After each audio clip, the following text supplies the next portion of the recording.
दोस्तों, लगातार आने वाली बहुत सारी रिपोर्ट से अब ये बात तो लगभग क्लियर हो ही चुकी है कि इजराइल एक बार फिर से ईरान के ऊपर अटैक करने का मन बना चुका है। अब ये अटैक कब होगा, कैसे होगा, कहां पर होगा, किस लेवल का होगा, ये तो हमको नहीं पता, लेकिन ये बात सबको पता है कि अगर इजराइल एक बार फिर से अटैक करता है तो ईरान की तरफ से भी रिटेलिएशन होगा ही, बल्कि वो तो लगातार धमकियां दे ही रहा है कि अगर एक बार फिर से इजराइल ने हमला करने की बेवकूफ़ी की तो इस बार जवाबी हमला पिछली बार से कई गुना ज्यादा भयंकर होगा। तो अब ईरान और इजराइल के बीच बिगड़ते हुए इन हालात के बीच वो एक सवाल कि जो आप में से भी ज्यादातर लोगों के दिमाग में आ ही रहा होगा, वो ये है कि आखिर इन दोनों में से कौन ज्यादा ताकतवर है। मतलब अगर खुदा न खास्ता इन दोनों के बीच डायरेक्ट जंग शुरू हो भी जाती है, जिसके जाहिर है लगातार हालात बन भी रहे हैं, तो फिर इन दोनों में से कौन किस पर बाजी मारेगा और कौन उस जंग का विजेता बनेगा। तो चलिए अब हर लिहाज से, हर एस्पेक्ट से इन दोनों की कमजोरी और ताकत को समझते हैं और फिर दोनों के बीच तुलना करते हुए एक नतीजे तक पहुंचते हैं। इस बात में तो कोई भी शक नहीं है कि साइज के मामले में ईरान इजराइल से बहुत बड़ा है। सिर्फ साइज ही नहीं बल्कि नंबर भी ईरान को ही फेवर करते हैं, क्योंकि जहां एक तरफ इजराइल की आबादी 90 लाख के करीब है तो वहीं दूसरी तरफ ईरान की आबादी 9.5 करोड़ का आंकड़ा पार कर चुकी है। और यही वजह है कि ईरान की आर्मी इजराइल की आर्मी से तो कई गुना बड़ी है ही, साथ ही वो वेस्ट एशिया की सबसे बड़ी आर्मी भी मानी जाती है, क्योंकि इसकी आर्मी में 5,80,000 के करीब तो एक्टिव ड्यूटी पर्सनल हैं, जबकि इसके अलावा 2 लाख के करीब ट्रेन किए हुए रिजर्विस्ट भी मौजूद हैं। वहीं इसके मुकाबले में इजराइल के पास 1,70,000 के करीब तो एक्टिव फौज मौजूद है और साथ ही साथ 4,65,000 के करीब रिजर्विस्ट मौजूद हैं, जिन रिजर्विस्ट को जाहिर है गाजा की जंग शुरू होने के बाद से ही फौज में वापस बुला लिया गया है। तो कुल मिलाकर एक्टिव फौज की तादाद में तो ईरान इजराइल से 3 गुना आगे खड़ा हुआ है। नेवी के मामले में भी इजराइल ईरान का मुकाबला नहीं कर सकता है और इसके अलावा टैंक्स वगैरह की भी अगर तादाद यानी नंबर देखा जाए तो उसमें ईरान ही आगे है। लेकिन दोस्तों, यहाँ पर एक बड़ा ट्विस्ट है। ये तो सिर्फ मोटा मोटा डेटा है जो अंदर की हकीकत को हम लोगों को नहीं बता रहा है, और अंदर की हकीकत ये है कि इजराइल की जो सबसे बड़ी और सबसे मेन ताकत है वो ये है कि उसको सपोर्ट हासिल है दुनिया की सबसे बड़ी ताकत यानी कि यूनाइटेड स्टेट्स ऑफ अमेरिका का। बल्कि सपोर्ट तो बहुत छोटी चीज होती है जो किसी दोस्त या अपने को दी जाती है, बल्कि इजराइल और अमेरिका का तो ये मामला है कि आप कह सकते हैं कि ये एक सिक्के के 2 पहलू हैं। यानी इजराइल से जब भी किसी की जंग होती है तो वो जंग इनडायरेक्टली अमेरिका से ही हो रही होगी। अमेरिका की तरफ से हर साल उनके बजट से $3.8 बिलियन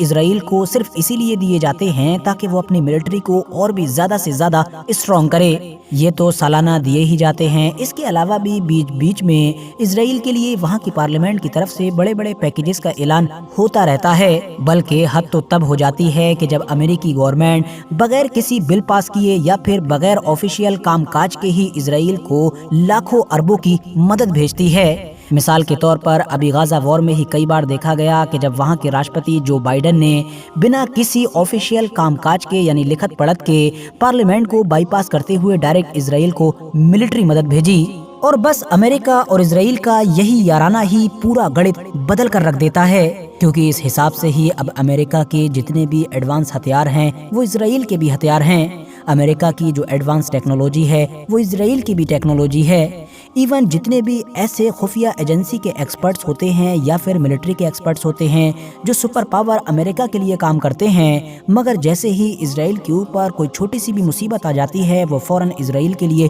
भागे चले आते हैं। और यही वो फैक्टर है कि जो इजराइल और ईरान के बीच में या फिर इजराइल और बाकी मिडिल ईस्ट की दूसरी आर्मीज के बीच में एक बड़ा डिफरेंस पैदा करता है। यही वजह है कि आप देखेंगे कि ईरान के पास इस वक्त जो टैंक्स या फिर इस तरह के आर्मी से रिलेटेड दूसरे व्हीकल्स मौजूद हैं वो नंबर में इजराइल से भले ही ज्यादा होंगे लेकिन टेक्निकली काफी पीछे होंगे, क्योंकि वो पुराने डिजाइन के होंगे और हो सकता है उनकी टेक्नोलॉजी भी पुरानी ही हो। मगर इजराइल के पास मौजूद ये सारी चीजें अमेरिका की एडवांस टेक्नोलॉजी से लैस मानी जाती हैं। बिल्कुल ऐसा ही कुछ मामला नेवी यानी कि जल सेना में भी देखने को मिलता है कि जहां पर नंबर के मामले में ईरान की नेवी इजराइल से बड़ी है, लेकिन इजराइल की नेवी के पास न सिर्फ अमेरिका और यूरोपियन ताकतों का एक्सेस हासिल है क्योंकि मेडिटेरियन सी में वो मौजूद है, बल्कि साथ ही साथ इजरायली नेवी के पास अमेरिका और यूरोप की एडवांस मिसाइल्स और वेसल्स भी मौजूद हैं। लेकिन हाँ, दूसरी तरफ हमको ये भी नहीं भूलना चाहिए कि नेवी के मामले में तो ईरान के पास भी एक बड़ी ताकत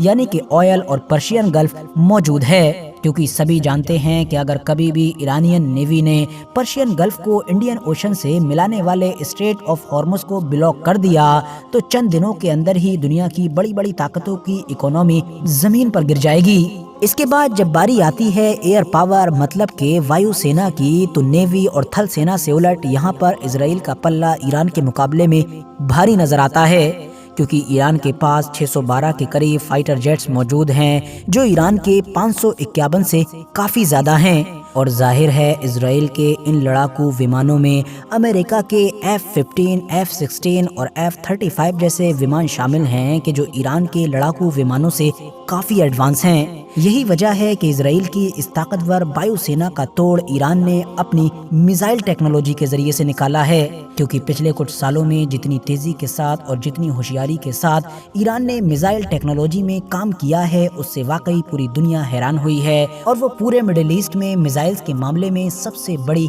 ताकत बनकर उभरा है। मिसाइल्स टेक्नोलॉजी के अलावा अब ईरान ड्रोन्स टेक्नोलॉजी में भी काफी माहिर हो चुका है और रशिया और यूक्रेन वॉर के बाद से तो उसके ड्रोन्स पूरी दुनिया में अपना लोहा भी मनवा चुके हैं। ईरान अपने ड्रोन्स को और स्पेशली उसका जो शाहिद ड्रोन है उसको अपना फख्र कहता है, यानी कि प्राउड कहता है। इसे नाम दिया जाता है AK-47 ऑफ तेहरान। वजह यही है कि ये न सिर्फ बहुत ज्यादा सस्ता बनता है बल्कि भरपूर खतरनाक भी होता है। इसके अलावा जिस तरह से इजराइल की सबसे अहम ताकत उसका साथी अमेरिका है, बिल्कुल इसी तरीके से ईरान की सबसे बड़ी ताकत उसके वो प्रॉक्सीज ग्रुप हैं कि जो मिडिल ईस्ट के अलग अलग इलाकों में एक्टिव हैं। मिसाल के तौर पर लेबनान में मौजूद हिजबुल्लाह, यमन में मौजूद हूतीज, गाजा में मौजूद हमास और सीरिया और इराक में मौजूद बाकी छोटे बड़े ग्रुप। हिजबुल्लाह के बारे में तो माना जाता है कि ये दुनिया का सबसे ताकतवर नॉन स्टेट एक्टर है। वहीं दूसरी तरफ यमन के जो हूतीज हैं उनके पास लॉन्ग रेंज मिसाइल्स तो हैं ही, मगर साथ ही साथ उनकी सबसे बड़ी ताकत है वो रेड सी, जिसके जरिए से वो अमेरिका या फिर बाकी यूरोपियन ताकतों को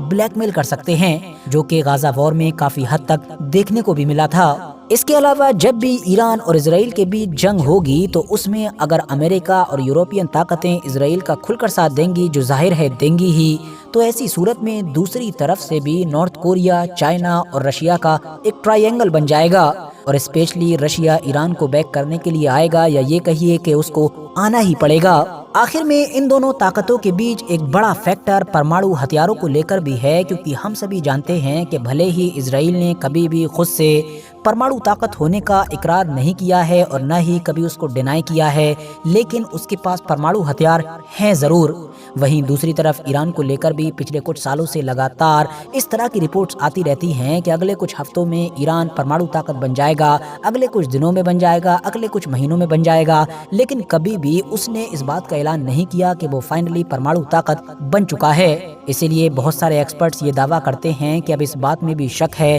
कि वाकई ईरान परमाणु ताकत बनने के करीब पहुंच चुका है या फिर ऑलरेडी बन ही चुका है। बात अगर पावर इंडेक्स की कर लें, यानी कि उस लिस्ट की कि जो हमें हर साल दुनिया के सारे देशों की रैंकिंग दिखाती है कि कौन कितना ताकतवर है, तो उस लिस्ट में भी 2024 में ईरान जहां एक तरफ 14वें नंबर पर है तो वहीं इजराइल 17वें नंबर पर आता है। और एट द एंड मैं बस इतना ही कहना चाहूंगा कि अगर कभी इन दोनों के बीच जंग हो गई तो ये चीज तो कम ही मैटर करेगी कि किसके पास फौज बड़ी है और किसके पास हथियार ज्यादा हैं, बल्कि इजराइल की तरफ से मैटर ये ज्यादा करेगा कि उसका सबसे पक्का दोस्त अमेरिका या फिर वेस्टर्न ताकतें उसको किस हद तक सपोर्ट कर सकती हैं। वहीं ईरान की तरफ से उसके तेल का खजाना, उसका पर्शियन गल्फ पर एक्सेस, उसकी नेवी और साथ ही साथ उसके प्रॉक्सीज ज्यादा मैटर करेंगे, क्योंकि अपने तेल के जरिए से या फिर पर्शियन गल्फ के इलाके में बाकी जितने मुस्लिम देशों से भी तेल दुनिया भर में सप्लाई होता है उसको ब्लॉक करके ईरान बड़ी आसानी के साथ ही अमेरिका या फिर बाकी वेस्टर्न ताकतों को